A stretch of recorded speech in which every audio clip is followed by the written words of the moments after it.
నమస్తే అండి, నా పేరు Uma. Welcome to Uma's gardening travels and kitchen.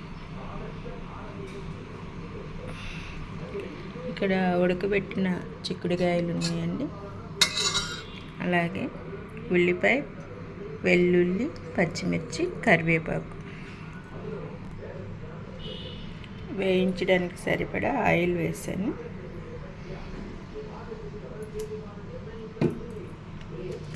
ఇప్పుడు తాలింపు పెట్టుకుందామండి. పచ్చిశనగపప్పు, మినపప్పు, ఆవాలు, జీలకర్ర, మిరపకాయలు వేస్తున్నానండి.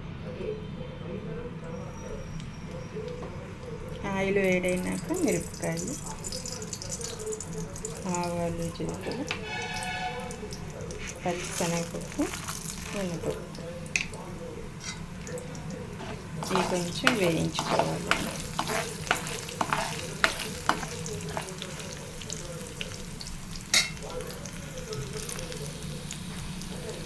ఇప్పుడు మనం పచ్చిమిర్చి, ఉల్లిపాయ, వెల్లుల్లి, కరివేపాకు వేసేద్దామండి.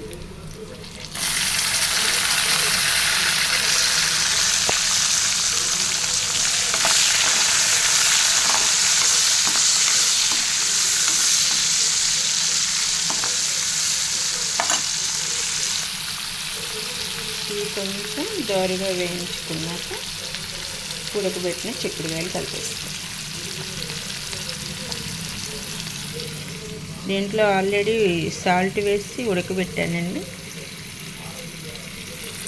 వేసుకునేటప్పుడు చూసి వేసుకోండి. ఉల్లిపాయల్లో కొంచెం లైట్గా సాల్ట్ వేస్తున్నాను, ఎందుకంటే ఆల్రెడీ ముక్కల్లో ఉంది కాబట్టి సాల్ట్ చూసి వేసుకోండి.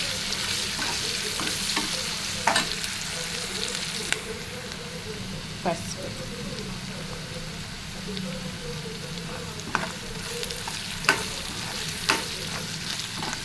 మంచి స్మెల్ వస్తుందండి వేగిపించుకుంటాము. మొత్తం వేగాలండి, పచ్చివాసన పోయే వరకు. ఉల్లిపాయలు దోరగా వేగిపోయినాయండి. ఇప్పుడు రుచికి సరిపడా కారం వేసుకొని, అలాగే గరం మసాలా,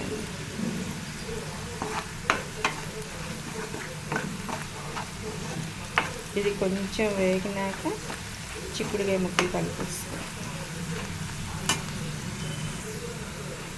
చూసారు కదా, చాలా దగ్గరికి వచ్చేసినాయి ఉల్లిపాయలు కూడా. ఇప్పుడు చిక్కుడుకాయలు కలిపిస్తున్నాను.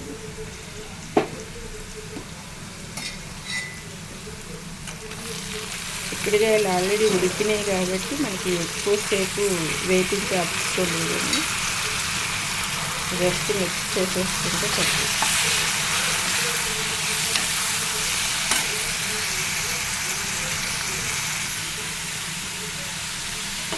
చూడండి, మొత్తం కలిసిపోయింది మసాలాలాగా. ఎంతో టేస్టీగా ఉంటుందండి, ఒకసారి ట్రై చేయండి. గుమగుమలాడి చిక్కుడుకాయ కూర రెడీ.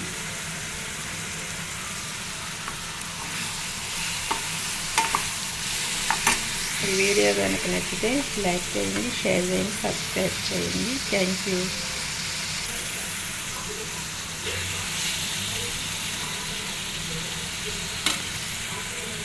మనం ముందుగానే ఉడకబెట్టడం వలన ఎక్కువసేపు టైం పడుతుందండి, ఫాస్ట్గా అయిపోతుంది. చిక్కుడుకాయ కూర రెడీ అండి. Thank you.